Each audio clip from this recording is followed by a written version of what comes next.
Hello and welcome back to Tactical Review with All for United. We're reviewing a massive for both United and Solskjaer more specifically. So probably the biggest Manchester derby in terms of ramifications of each result that we've seen in quite a few years. So a lot to talk about. I've got some great guests on as usual, and I'll introduce them straight after this.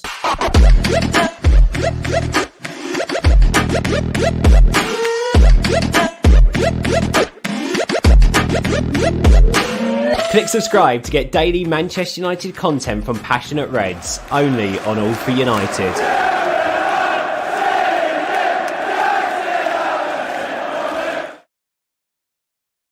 There we have it. Your lineup: Stu, Abdul, brilliant to have you on as ever. We couldn't quite get Alan on. We were trying to get some consistency, but other engagements, you can't blame him for that. But hope you're both well.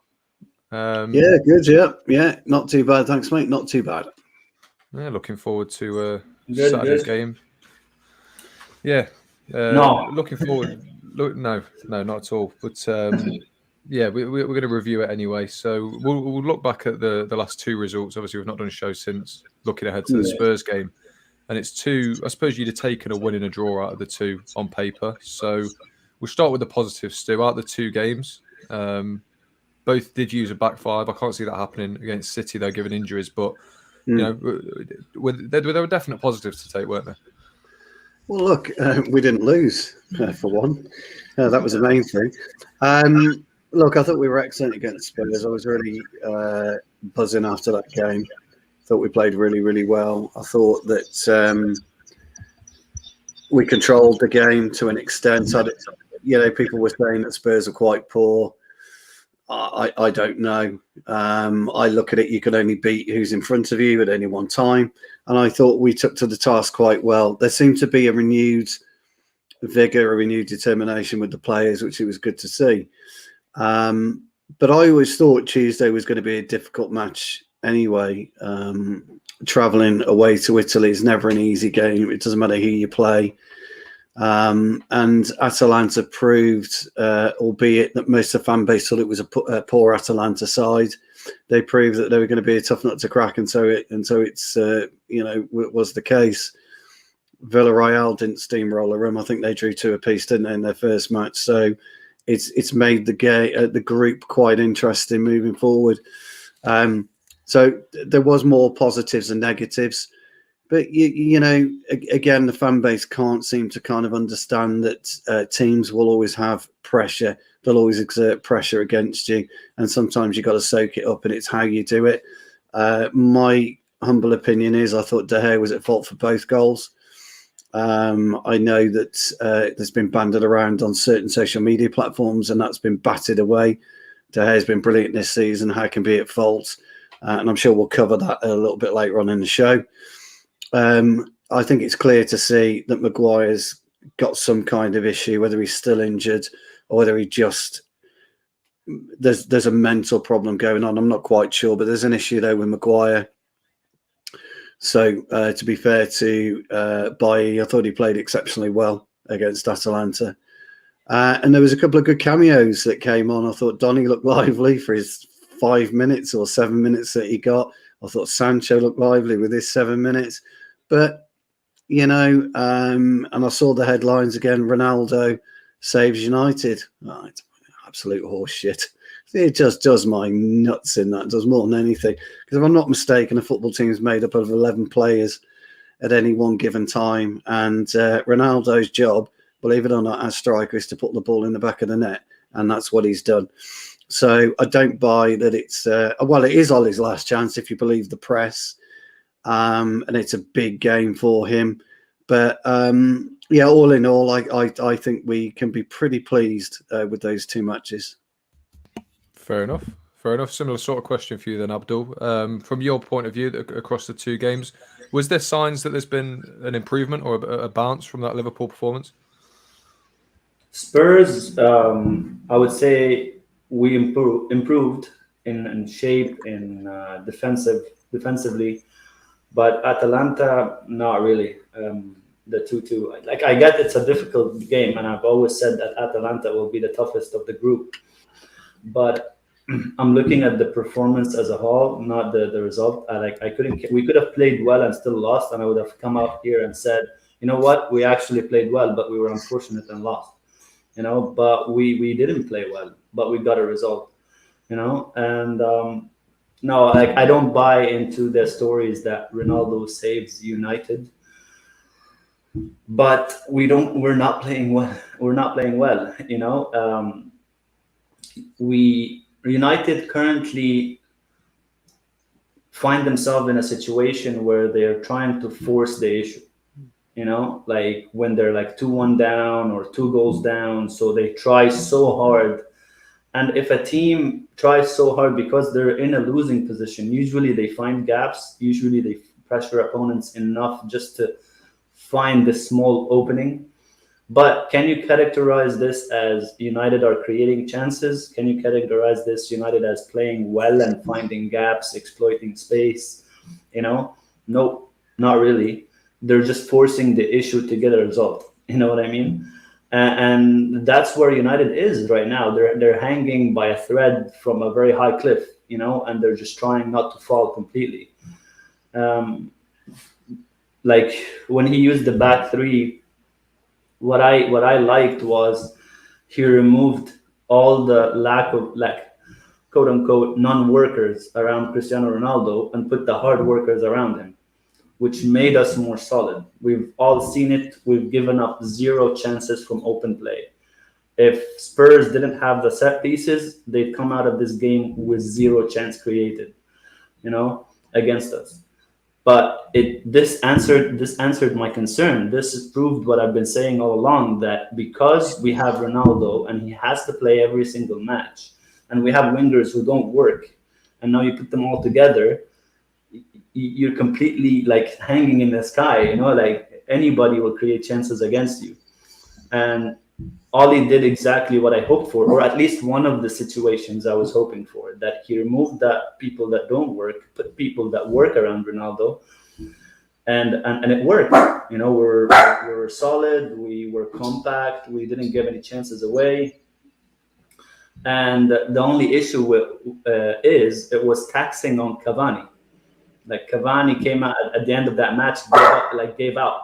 He had cramps because he was doing the cover work for 2 people.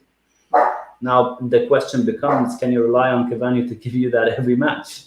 There's absolutely no way. So if you want to continue with the back 3 and play that way, only Cavani and probably Lingard can interchange with each other to accommodate Cristiano, because the assumption is Cristiano is going to play every single match. He's undroppable, So how do you get the team to work around Cristiano Ronaldo is put all your hard workers. Now, so for me, it's Cavani, Lingard. Then the second tier down would be Sancho and Donny, probably. Yeah. No, I'd agree with that. But you see where that gets you. Where are the rest of your forwards? They're all impact subs. When you want to rest Cristiano after 70th minute or the 60th minute, you put on Rashford, you put on Anthony Martial. If Sancho's not playing, you put on Sancho. And this is why we've been screaming that like we messed up the team. We really messed up the team by signing someone who's not very compatible to the rest of the team at all. Now, no one has ever said that, the guy won't score goals. He will always score goals, no matter what team he goes to. He is proficient at finding the tiniest of spaces to just get a shot away, But it still remains to be seen whether United are going to be consistent with that back 3, or are they going to go back to a back 4, which, to be honest, I want them to go to a back 4 versus City. So do I, yeah. Yeah, but play very specific wingers and a striker. Yeah, no, I think we're going to have to do that. I was saying to James actually before we came on, there's no way we can play a back 3 against City. City will just set up with their 4-3-3 anyway. We are going to need. If we play a back 3 against City, it's going to have to be a complete park the bus strategy and purely counter attack on them and like give up possession for 90 minutes basically, and just can't do it on the counter. We can't do that. We can't do it. The only way we're going to beat City is to occupy them for 90 minutes. It's the only way we're going to beat City. We've got to get at them, and we've got to play our own game. Yeah. I thought last season when we played them, both matches really. I don't want to keep using the March game, but even in the 0-0 game, we played in a mid block. We didn't play in a low block, right? But we were very compact. Like the distance between the striker and the back line was very small, and this is suffocated City. It really annoyed them because they like to exploit the central areas, and from there create overloads on the flanks and do a cutback for a tap-in. But because we were so compact, we suffocated them so much they just didn't know. Like all their central players were marked. Cancelo was useless. Kevin De Bruyne was useless. Gundogan was useless. So they just didn't know how to get the benefit out of these players. And on the plus side as well, we were good playing out from the back against them, because we used their pressing shape against them. Yeah. Right? But the key to all of it was we had good ball carriers, good dribblers in Anthony Martial, and two wingers who were willing to work. So a defensive, if you want to call him that, defensive winger in Daniel James, and Marcus Rashford followed, like I've said before, followed the instruction on that given day. He wasn't pushed high up, just waiting for a chance to run, off the back line. No, he was back. He was helping Luke Shaw. He was marking Cancelo out. If there's any overload, he will get back and cancel out that overload. So it was a full-on team effort, and that's why we beat City, really. No, I think although Guardiola will be expecting him to set up that way again, I think Ole will do something similar. I think he'll go with a flat back four, and unfortunately I think you'll see it'll be Lindelof and Maguire, Wan-Bissaka and Shaw, which is not a bad back four. It's just that the whole team composition hasn't been good this season. Well, this is a question I've been asking myself for the last couple of weeks, and I did raise it on the last show that I was on, and I didn't get any backbite from it, but I'm likely to get some. And I think I think the problem is De Gea, and it's really difficult to say because he's been superb this season and his shot stopping. But there's a couple of occasions against Atalanta where he was frightened. He visibly looked scared. One was the up and under where he stayed on the 6-yard line, didn't move, and he really should have claimed that. And the second one was the goal. Maguire was playing for an offside, which he clearly was never offside. So Maguire was at it. And the problem is when players are turning and running against our defenders, they're going past us, whether there's a ball over the top or on the side. De Gea is nowhere near cutting off the distance between. I know I'm gonna sound like I'm defending Maguire always. Sorry about that. I know I sound like defending him always, but okay, this guy's gonna stop now. Anyway, yeah. Sorry, I was saying. He wasn't at fault really, because like Ole came out and said a couple of times we don't play an offside trap to begin with. No, we don't. And secondly, if you watched Bailly, so I saw someone, I don't know if it was Ben or someone, but someone posted a picture and was saying, what is this shape? It was very evident it was a 4-4-2, but the back line shifted because Aaron Wan-Bissaka had to move out to close somebody. So Bailly shifted and Maguire shifted and then Luke Shaw shifted. Now Bailly followed Zapata really until to mark him. The issue is Bailly got caught ball watching. Yep.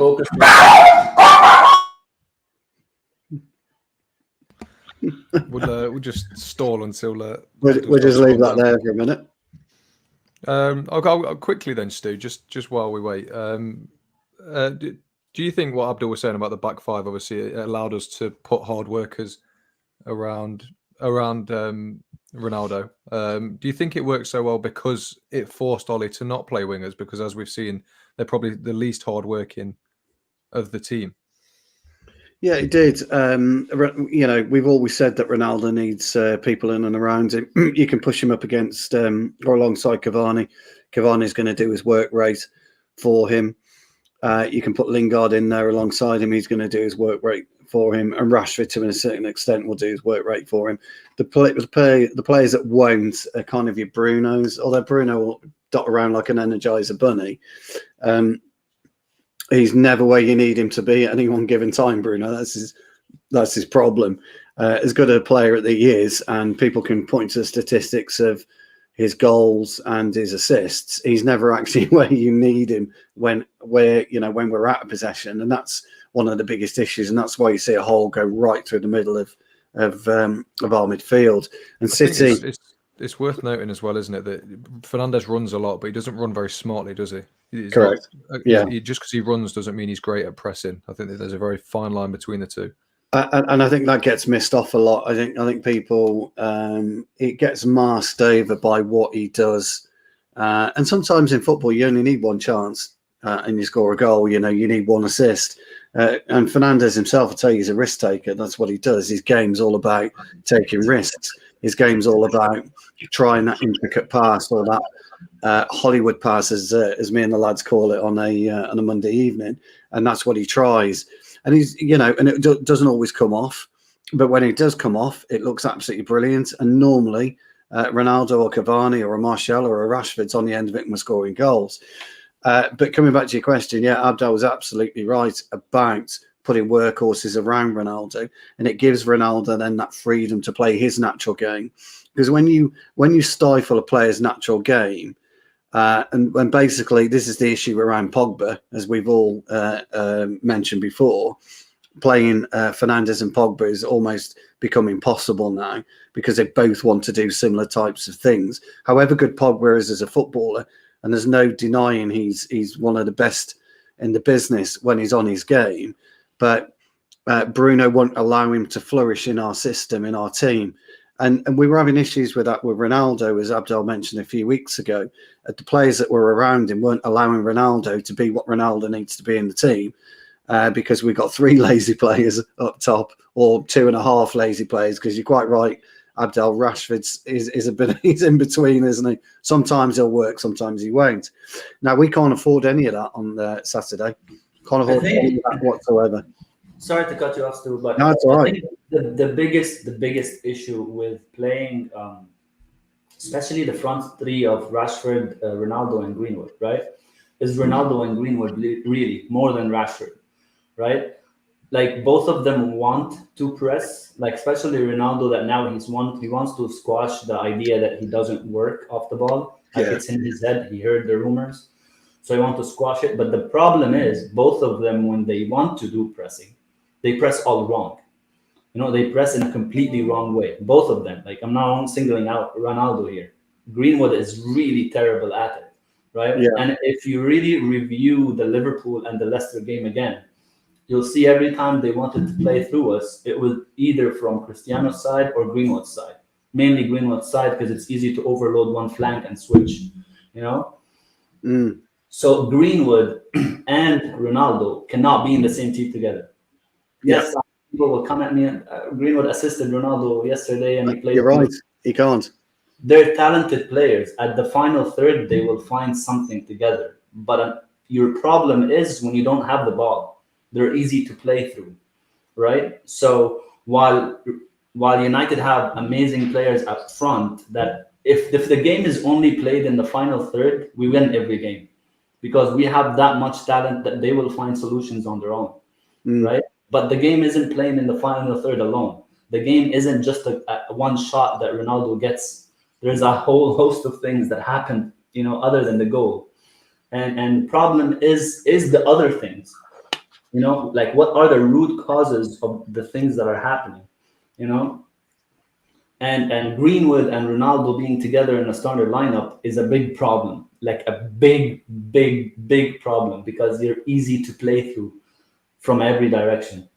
Like, even Rashford isn't the 100% at it, but Rashford at least uses his brain a little bit when he's trying to press someone. Ronaldo and Greenwood are just ball hunters. Yeah, so I was about to say that. That's it. Yeah, Yeah, sorry to cut in because I was about to say that, because a lot of pressing isn't how you actually or just close a player down. It's where you actually position yourself on the pitch. You have to curve it towards the angle. That's right. And not that I've ever played up front, because I was never quick enough or anything. But players that, forwards that I used to play with, they used to press in the middle. So if they're playing a flat back four and we've got two up front, they kind of press between the fullback and the left centre half and the fullback and the right centre half. So when the ball was coming into them, it made it easier for them to be at that particular point, at that particular time, at that particular place. What we tend to do when pressing or Greenwood, he just runs around like this. He's just changing. The thing is with Greenwood, he presses wrong, and then when he's played through, he doesn't track back. And if he tracks back half-heartedly. Yeah, can't be bothered. No, he does. He's very languid. This is why Greenwood doesn't get picked for England. I don't think Southgate has a problem with Greenwood. It's because he can see that this is a big issue in Greenwood's game. Greenwood is, you either play him up top alone or you don't play him at all. Because unfortunately, he's a big problem at the moment in your pressing game. And he's not ready to play up top on his own either at the minute. Yeah, the cover for Greenwood last season was because you had Cavani up top with him, and you had Bruno, and you had Rashford on the other side, or you had Anthony Martial on the other side. So it was this tiny window where the people can play through, which was only Greenwood, and he was helped by Scott and Aaron Wan-Bissaka, because the team used to press as a team.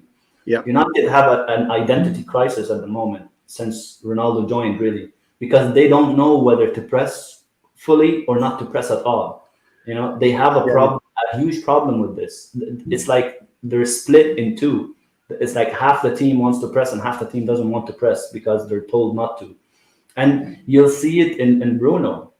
Bruno in the Tottenham game, he was restricted. He was told, you cost us a Liverpool game because you decided to press on your own.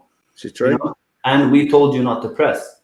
And because of, by the way, like, as much as I keep saying Ronaldo and we added him, blah, blah, blah, but the Liverpool game, if it has to fall on someone really heavily, it will fall on Greenwood and Bruno, because one presses completely wrong and one is pressing on his own.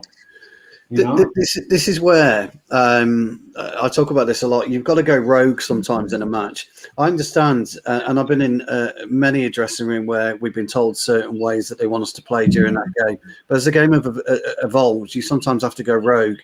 You sometimes have to make that decision yourself on what to do and how to do it. And this is the problem with when you look at our club and when you look at the players. They're making the wrong decisions. The players themselves are making the wrong decisions.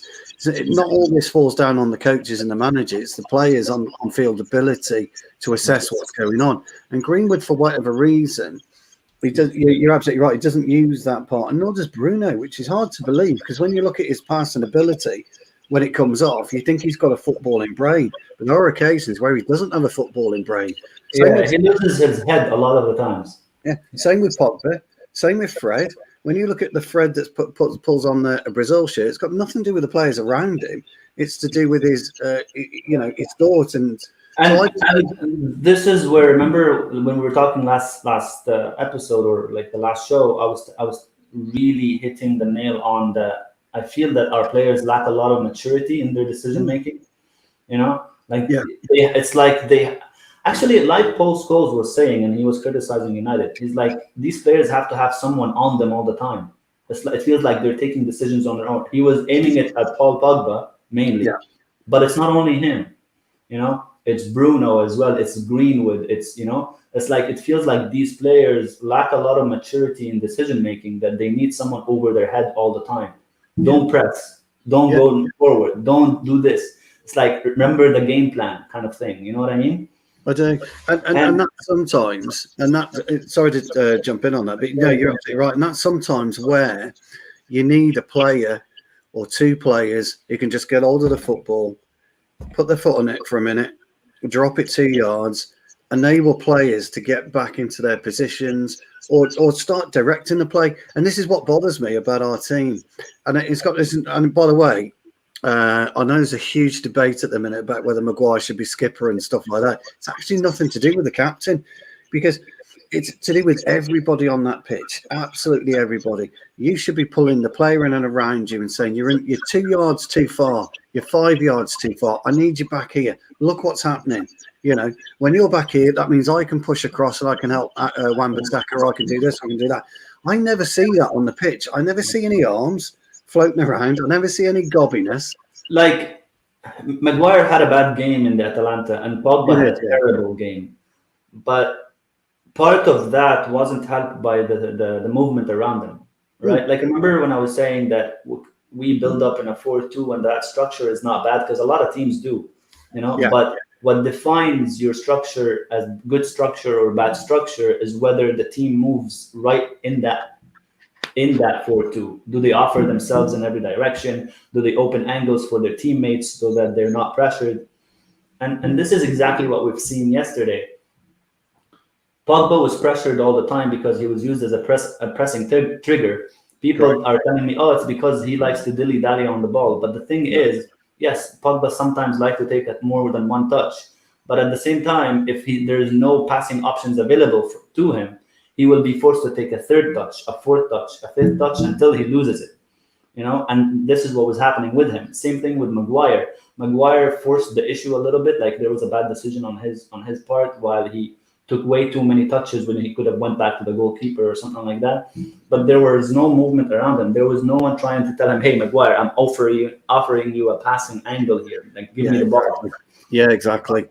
I've always said this about at CDM. One of the key areas is when I was playing CDM, my main area was to dictate the play in the central third. That was my role in the team, and I would always look to take it off the centre halves. I'd always like to take it off any of the fullbacks, and I'd look to move us up the pitch. I'm not saying I would move us up the pitch myself with a 10-yard run. I would look to move us off the pitch by a 3 or a 4 yard pass, but I'd always go forward.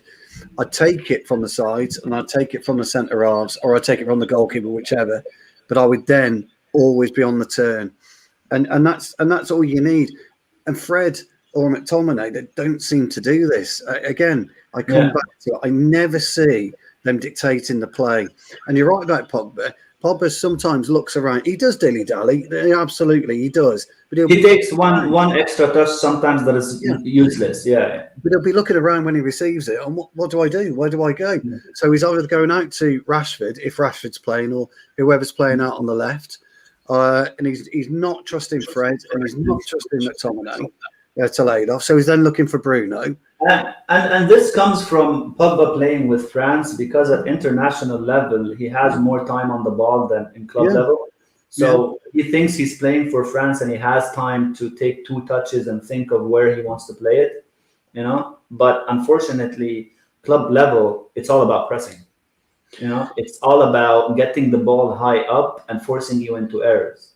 Yeah. And he doesn't have that time. And that's why we say it's either you build a very, very, very solid structure around him in a pivot position with a good DM, or you don't play him in the pivots at all. You just play him left wing where Rashford plays, because Pogba performed well in the first 3 games when he played on the left wing, or the first 2 games. The first 2 games only. But as soon as you put him back, he had like 1 assist from that pivot position, I think. But you know, though, badly. Yeah, but you know, Abdul, because you've mentioned it a few times, he's better in the floating role. He's better at advanced position in general. But you can't do it.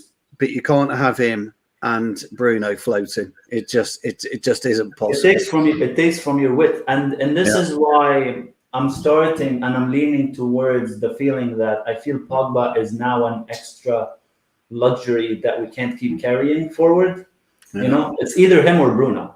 And that's the thing, you know. And even if we got a DM, by the way, believe me, we can't play a 4-3-3 with a DM and Pogba and Bruno at the same time. No, it's one of them. Yeah, it's one of the other. No, absolutely. Pogba and Donny probably. That's different. Yeah, you know? And a DM.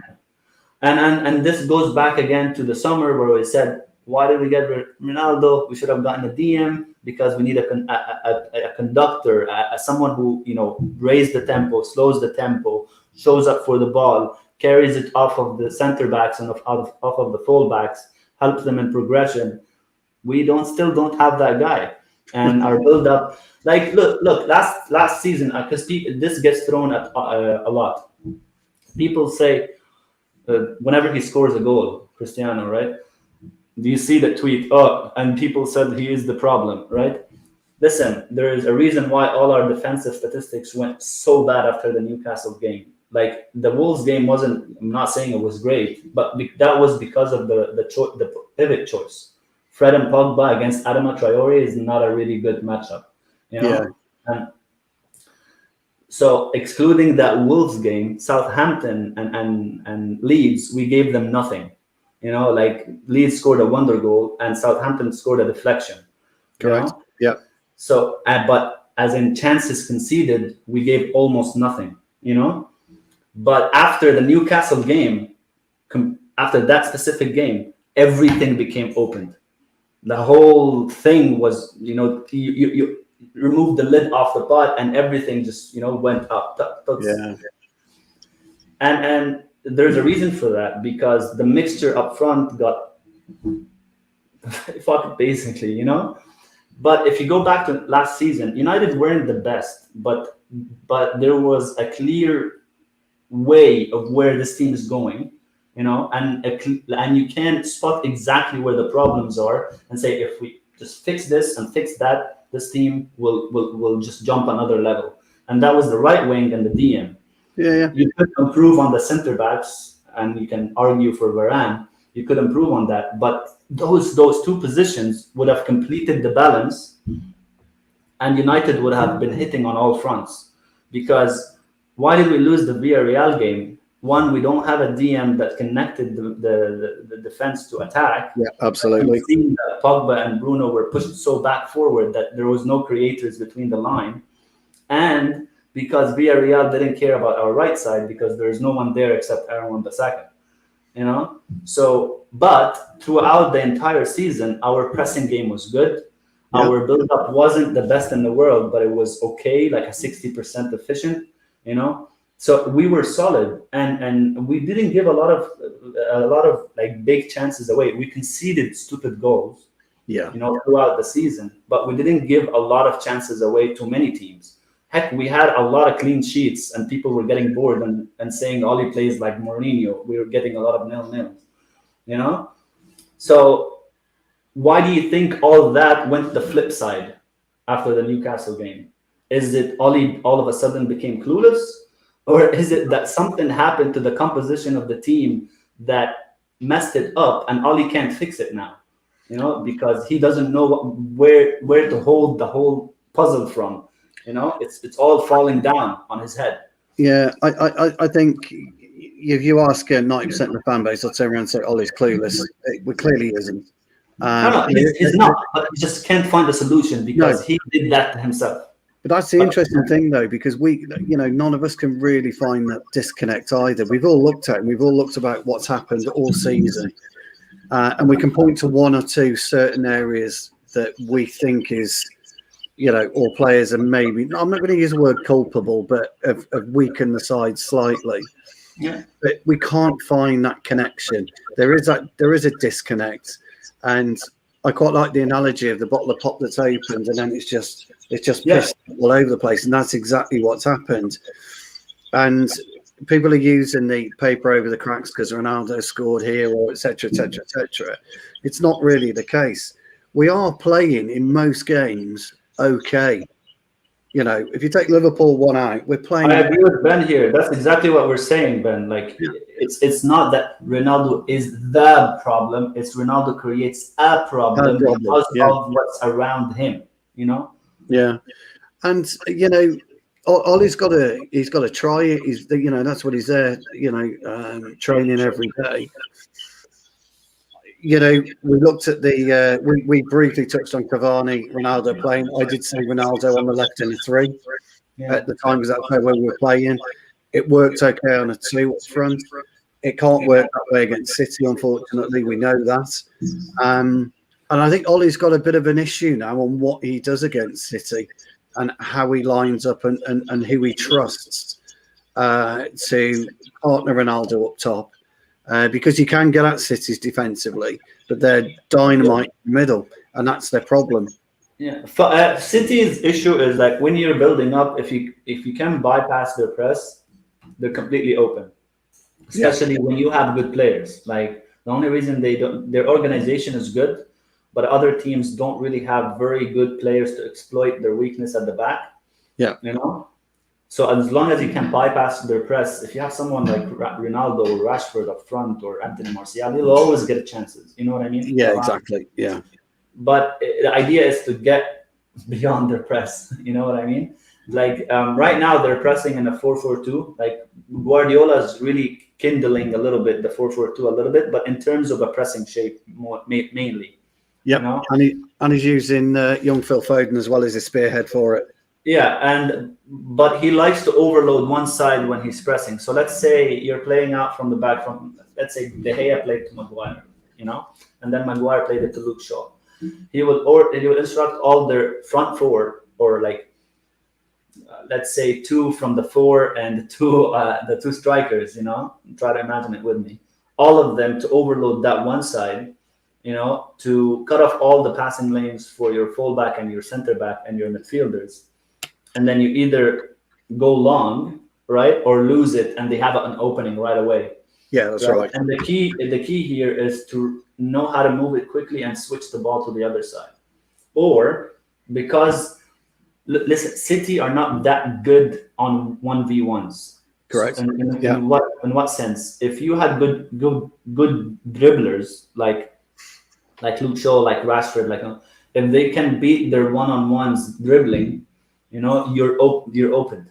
Like who did in PSG when they played PSG and PSG won them. PSG played badly, but they were able to cut through their press time and time again. And why? Because of Marco Verratti. Correct. Marco Verratti is a very good dribbler, and even though they were swarming him in 2s and 3s, he dribbled through all of them. He's an insane player. I love him, really. Yeah, he's great. And he would bypass the City's press on his own and find Neymar, find Messi, find whoever. And this is where Messi got his goal, because they were completely exposed, leaving Messi alone. But because the midfield, Gea and Verratti, bypassed the entire press. So if we can use the dribbling talent of the players that we have, we can beat City one-on-one, because honestly, their forwards are not good defensively at all. But what's good about them is that they do it in packs. They do it organizedly. That's the difference between us and them. You know, they might be weak 1v1 defensively, but when they're doing it in a pack, you know, it makes you, you know, strong in unity, you know, weak if you're going alone and all that. I was talking to a few friends of mine about City, and I've always likened them to a bunch of hyenas by the way they do approach. They look at a dying animal, and that's it, bang, they're there. Now, and I think it'll be Shaw. I think they'll target Shaw on Saturday. I don't think they'll target Wan-Bissaka so much. I think they'll go after Shaw. So it's imperative that whoever we do play out on the left is there to back Shaw. Yeah, like Liverpool and City are the only 2 teams I think that targeted, actually, and Southampton, because Southampton is one of the best teams in the league in pressing, even sometimes on par with Liverpool, really. I would say that good in terms of pressing only. Yeah. They targeted Shaw, like Southampton, not the previous game, but other games. But Liverpool and City target Shaw because they know we rely heavily on him to progress the ball from the first phase to the second phase. Because we don't go to the pivots, you know. And because of that knowledge, and Ole knows it, he sometimes instructed the players to move in a certain way, which I was like, where was that before, when, you know, Fred and Scott started moving and played through the press? Because he knows they will do that. Now other teams don't press, so Ole doesn't need to do that in other games, but you get stuck because you have Fred and Scott who can play, you know, through the lines. And that's what Fred can do it a little bit, but not Scott. And that's what winds me up about that, because it's a very easy out as well. Because if De Gea does give Shaw the ball, Shaw can progress 2 yards straight, cut inside slightly to the right, lay a ball off to Fred. He should be able to take it with his back to their goal. One touch pass over to McTominay, straight out to Wan-Bissaka, and before you know it, you've progressed.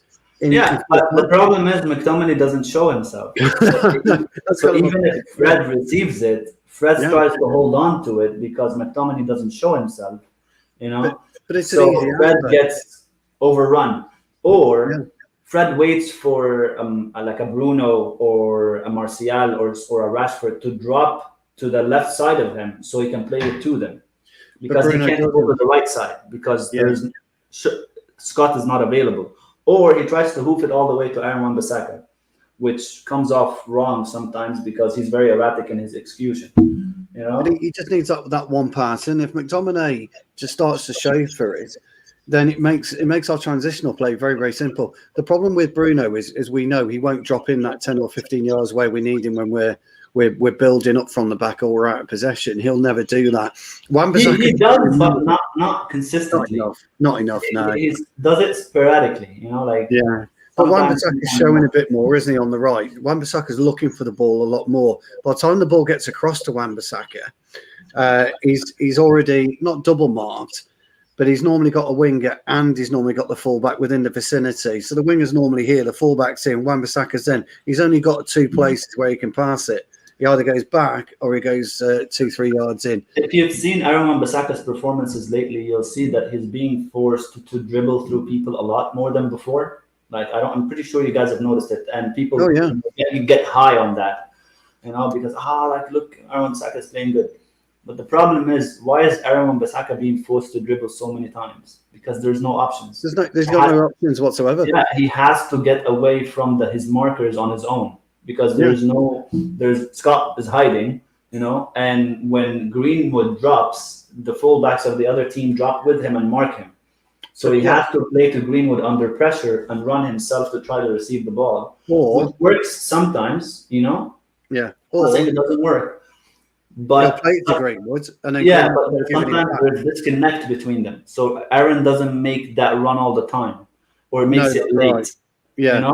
So like Greenwood would play it, but Aaron didn't run, and then you see that the whole build-up just got broken for no reason. But if you're playing fullback, and this comes down to, again, simple, it really is basic and simple communication, because if Wan-Bissaka's taking it on the touchline and Greenwood's got his back to, I don't know, say Diaz is around him, he'll drop it into Greenwood because that's his only option. He'll take it back, and then he's got to go for a worldy cross-field ball to whoever, because you're quite right, McTominay's not looking for space. Bruno's marked. Rashford's not tucked in enough. We've got problems all the way across. And then, do you trust Fred? Because we all know Fred's first touch when he's on a bad day is pretty poor. You've then not got Shaw high enough. It's just a catalogue of errors and inconsistency all the time. But when we beat them 2-0, if you look at the Shaw goal, you're absolutely right. We progressed it from Henderson to Shaw. Roughly about the halfway line, wasn't it? And then he played it to Rashford. Rashford played it back to him when he took a shot. But I don't think we'll be that brave this weekend. That's my thoughts. I don't think we'll be that brave. My worry is that Ole will go in and he'll try and suffocate City, as you say. The thing is, I know he's going to play Ronaldo. So what worries me, who plays with Ronaldo? Yeah. And that's the thing. Okay, I'm not saying drop Ronaldo. This is not an agenda for me. I hope people understand this. I just want to find a solution. I want United to play well. Whether that's with Ronaldo or without Ronaldo, I'll be happy. But unfortunately for me, we have more options, more solutions without him in the team than with him. Yeah. With him, we're a lot more restricted. So if he's going to play, whether we like it or not, or whether we say so or not, so it matters who's playing with him. If it's 3-5-2, then it has to be Cavani or Lingard. If it's a 4-2-3-1, then also Lingard, or maybe a Cavani or a Rashford on the wings, or he's being pushed on the wing. But when we're defending, it's Cavani and Lingard on the wide areas. Yeah. So it depends who's going to play. It really matters, because who plays beside him in a 3 or in a 2 will decide whether we lose this game or win this game. Yeah, 100%. I mean, Ronaldo will spearhead it, no two ways. I don't think he'll start Cavani. He may well do something radical, and he may well run Rashford and Fernandes behind him, and that'll free up an extra space in the middle. It depends if he plays McFred. It depends if he plays McFred, I guess. I think he has to. I think he does, but it's like McFred. Like, despite all what we were saying and the issues, they are a must. Yeah, and then so you bring in a choice. It's like you need to play them, unfortunately. Yeah, and then of course you bring in around them. So it's gonna be interesting if he does. Let's move on to sort of defensively. Then you brought me quite nicely on with McTominay and Fred. I'll target the question to Abdul first, and then Stu, you can obviously come in. Obviously, I think you look at City, you look at Pep and how he plays. His style of play is, in an attacking sense, overloads and exploiting half spaces, isn't it? So, how do we set up? Who do we play? You know, how do we defend to make sure that, one, they can't create these overloads, and two, they can't get in these half spaces?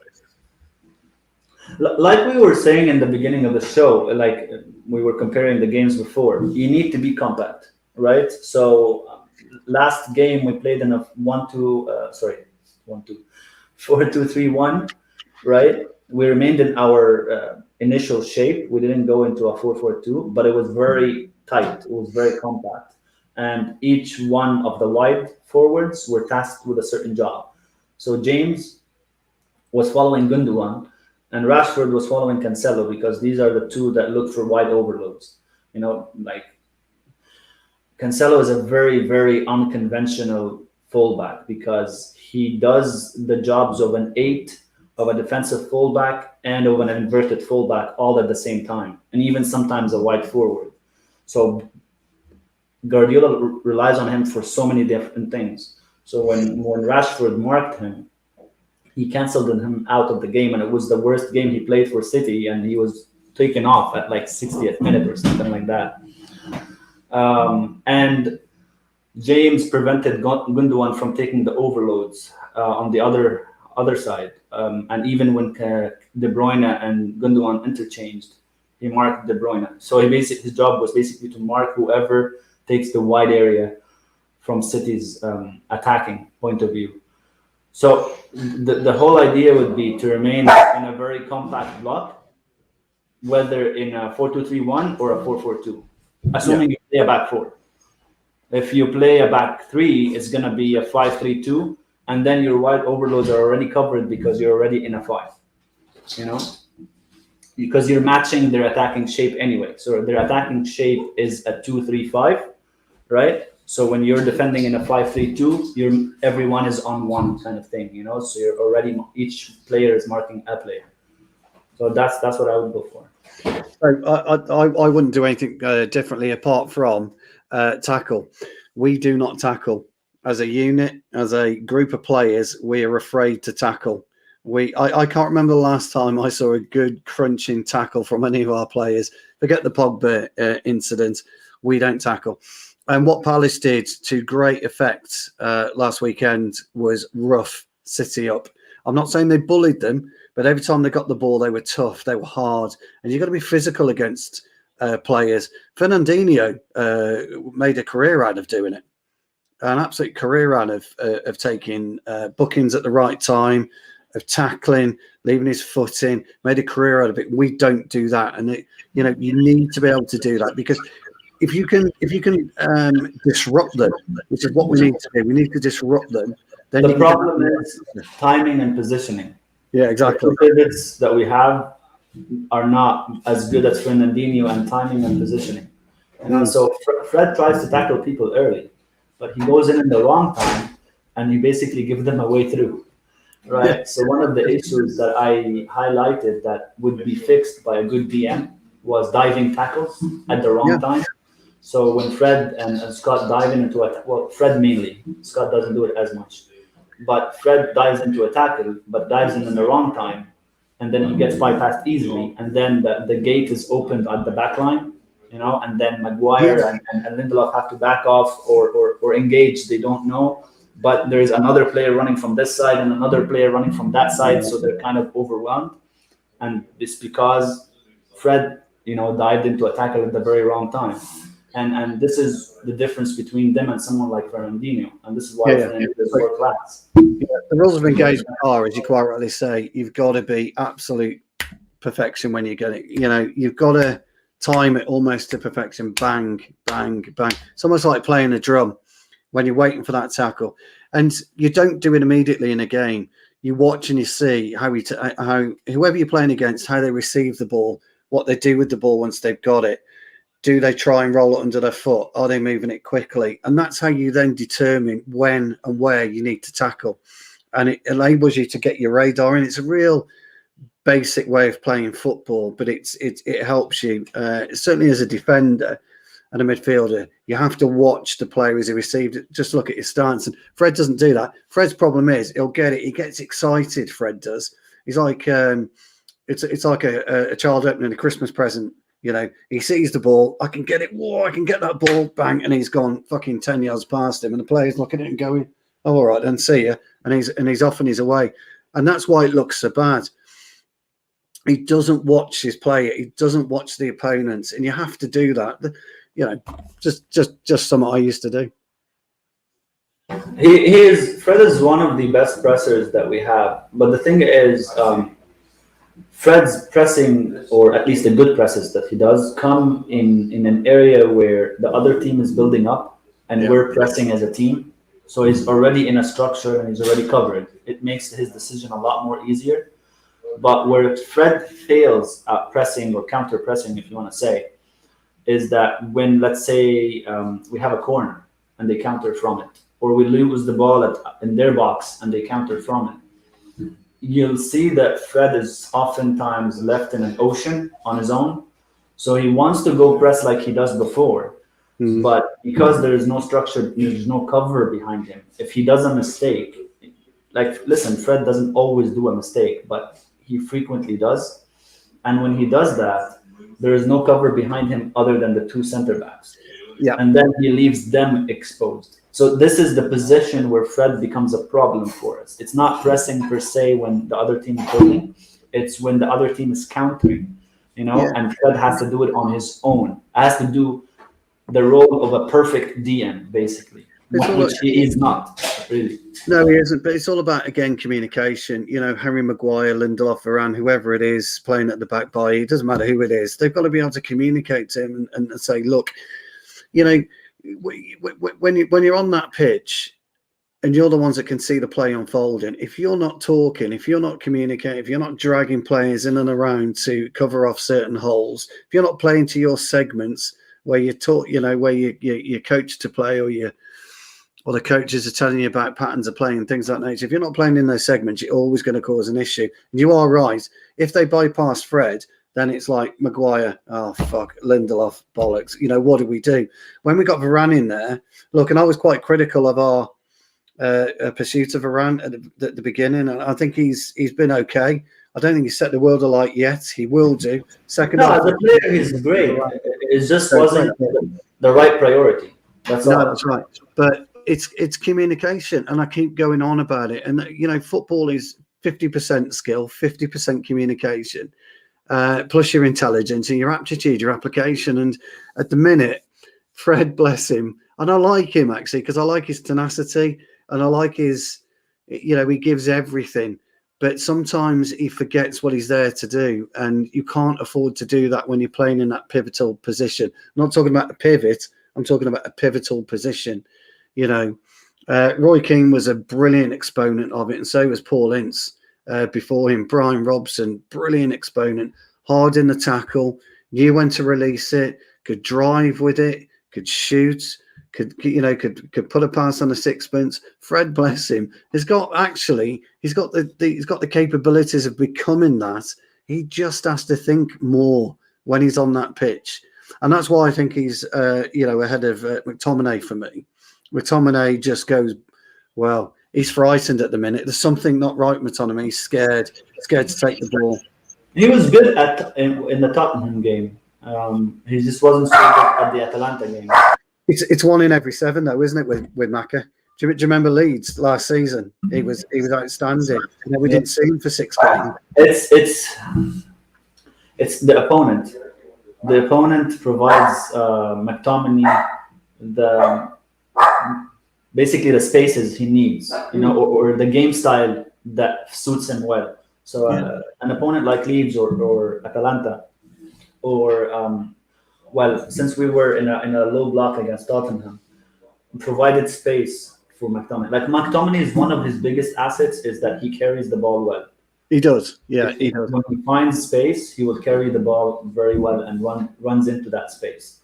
And he has good runs into the penalty box and a good finishing technique. Actually, good finishing technique. But other than that, his sense of positioning as a defensive midfielder, he's awful. Very bad. His sense of progression, like he has good switches, but so what? I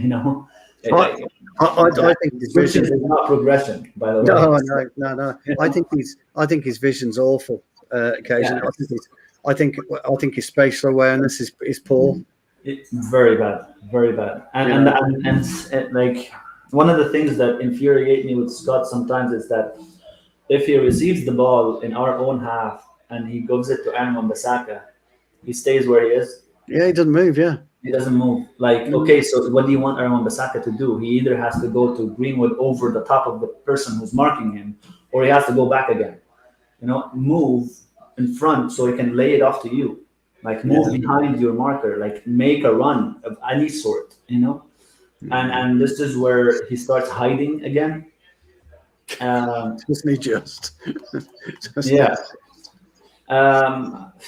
So that's why we have problems with progression, really. So when teams that do man marking heavily play us, there's a lot of pockets everywhere on the field and very open white spaces. So when he sees that, that's the only time he starts moving. But if a team is just falling into their shape, he won't move. Yeah, absolutely. Yeah, totally agree. And that's why these games suit him. That's why he was man of the match in almost every time we played Leeds, because they're the opponents that suit his style, really. Like, you'll get a lot more out of Scott if you get a DM and play him as an 8. Oh, and 100%. an advanced 8 at that as well. 100%. Not someone who you'll rely on progression. If you rely on Scott McTominay for progression, you get nothing. So yeah, him and Fred, really. Like, I feel for them because both of them are not DMs, but they're only relied on because of their energy, their tenacity, their tackling, their hassling. There is a worrying pattern though, Abdel, and that is they've been playing that role now for 2 seasons. And if you haven't developed or don't have the ability to develop your game into what's needed, then that's a concerning thing for me. Sorry, James. James is yawning there. He was like, no, give us what you think, James. Like, what do you think the issues with United right now? The issue, I'm a firm believer that as much as I love Ronaldo and as great as his goals are, he has completely thrown us off kilter. Like, I think we have too many players right now that we're accommodating for, and that's never going to be. You're never going to be a successful team if you're accommodating for probably any more than one player. Yeah. Like Pogba is a player we're accommodating for. Ronaldo is a player we're accommodating for. The lack of DM is a position we're accommodating for. It's. I mean, we've had it in the past, though. With certain teams have had to accommodate certain players for whatever reason, and it hasn't worked. We talked about Varane; he was the greatest example, real good example of it not working. Yeah. Look, Schweinsteiger is another, one of it not working. It didn't suit his game, the Premier League. It's funny because that also applies to managers. Like, people think like only players get accommodated for, but also managers, because if a certain team doesn't fit the manager's style, or what he wants to do, then that manager fails. Like, I mean, the most recent example is Nuno Espirito Santos at Tottenham. Really, yeah, like the guy was raved about for 2 years about how he's coached Wolves into this solid shape, and Wolves are overperforming all their metrics, and he's took them like farther than anyone has ever took them. And then Nuno gets his move and goes to Tottenham, and the script is completely flipped. He doesn't know what he's doing. He can't coach these players. It's just that these players don't suit him. That's one. Secondly, are they really listening to him? Well, you've seen it for more than one manager. I mean, Pochettino is running into the same issues that we're running into with Mbappe and Neymar. Like, who can really get these three to do defensive work and remain into a shape? Nobody really. So you have to accommodate all three of them at the same time. And you see it with so many managers. But think about Nuno. They're the perfect coach. The next year, they're clueless. So it's the thing about Nuno is that he's got Harry Kane, who's crying still. I mean, he's been crying since the summer, and he'll still be crying in the summer.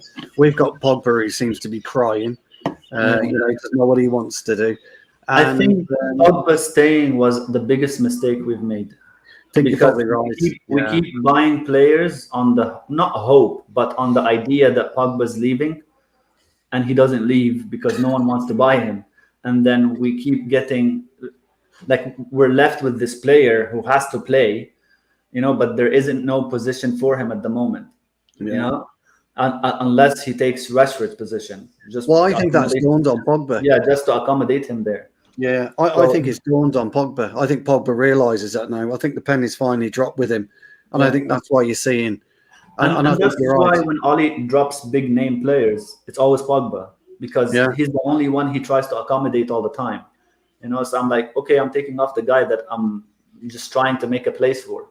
I think that's why he drops him out of everybody else. And so he should be. He also pushed Donny back, him staying. Pushed Donny down the pecking order, so Donny's not getting a sniff. And then losing Daniel James made Lingard more important than Donny. So Lingard will be picked over Donny because of what he offers in terms of aggression, work rate, pressing, and all that stuff. So I feel bad for Donny really, because he got put in a situation where United were hoping Pogba would leave and they would get Sancho in that window. Not this year, the year before. Yeah, year before, wasn't it? Neither Pogba left and they didn't get Sancho. And Donny found himself just sitting on the bench wondering what the hell happened to the plans they told me was gonna go. We're gonna go. I mean, I also feel bad for Sancho. Sancho, the same thing happened to him. I think also they thought Pogba was gonna leave this summer, but he didn't leave. And not only that, they got a surprise package in Ronaldo, where like, oh boy, okay, what are we going to do now? Because we got Sancho, we need to play on the right, but we have Rashford, we have Anthony Martial, we have Greenwood, who don't do the same type of work. Like, what are we going to do? And then you have Ronaldo, who can't be dropped. So it's like, it really made the pot boil and drop all over, Yeah, and, absolutely. Like I was saying, it's just like it's falling off everywhere, and Ole is just trying to trying to put it back, but he can't, because whatever he closes one hole, another opens, kind of thing. It's not that he's all of a sudden became clueless or doesn't know what he's doing. It's just he created a big problem that he doesn't know how to solve. Well, I said something on the last show I was on. I think you'll see January next year be absolutely critical to a variety of players due to the fact that the World Cup starts in November, doesn't it? Actually, in Qatar, it starts in November, so you can't I think you see some big moves happen in January because players are going to need to play. They're going to need to move. They need to play. I don't think players can risk a 2-month start of the season window to play themselves into a World Cup squad. So I think January is going to be pivotal, and it may well be. There's the African Cup of Nations as well in January. Well, we got that in January, yeah. So there's a lot. I think January is going to. A lot will happen. January. It's going to be the biggest January window. I think January will be the summer. United will have a big advantage because they only have Ahmed and Bailly really leaving from their squad. Well, massive big advantage. Yeah, huge advantage. They have a big advantage over Liverpool, over a couple of teams in the Yeah. in the league. That's going to be interesting. Yeah, and after all that happening with the transfers and the composition of the team, I think what hurt Ole the most as well is that lack of solid structure up top. Yeah. So you add all of the composition that went wrong on top of that, you get a team that looks like they have no idea what they're doing from top to bottom. You know, Unfortunately, so like before last season, we were solid at the back. We were solid in the middle. Yeah, we had some build-up issues a little bit, and it could have been improved. But we were solid up until the final third. You know, we'll get games where we suffer a little bit. We can't create much, but we're not really threatened on the other end, unless it's a set piece. You know, now with all the composition problems and who gets put with who and stuff like that, adding on the freedom that he allows all the attacking players, everything went to shit basically. to pieces, yeah. So like I get where Ole is. I get why it's happening the way it's happening. I don't think he's clueless, but at the same time, I don't think he can solve this. You know, the solutions he goes for every time are not going to help him this time. No, but don't forget he's not good enough according to the Twitter sphere. Yeah, I think the problem we've got as well is with the players that we have at our disposal, we're sort of in between the requirements for good, effective systems. So like we don't have the number 6, 8 that would allow us to play 2-3-8s. I don't think we quite have the creativity in the middle to play a 3-back as we did against Spurs. I think it isolates Bruno Fernandes too much. It's easy to man mark him. 4-3-2-1, 4-2-3-1. Sorry, that we play. We've seen the limitations. You can't. Again, we're just in that defensive midfielder to really stop Fernandes for getting isolated. We've not got the players up top to press either. So it just feels like there's an abundance of quality in this squad, just not quite in the right areas. And like one transfer window would have fixed that, but we not from square pegs, round holes. We have a team of names. That's all. But they're not compatible with each other. I mean, it's easy to just look at the names and say, "Oh, this team should beat everybody."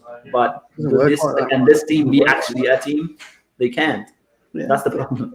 Football doesn't work like that. Look at Brighton. No. You know, Potter's got a group of players that buy into exactly what he preaches. They're just workman-like footballers, you know, and it works for them. He's got a system that works. And Palace, if you look at where Palace were at the start of the season, and he's slowly but surely moulding into how Vieira wants to play, and it's starting to pay dividends. Solskjaer will get it right. He needs that time to get it right. Villarreal, people make fun of them because they're a small club in a small city in Spain, but they're very well run. Yeah. And you'll notice, I mean, someone like Unai Emery is not a bad coach.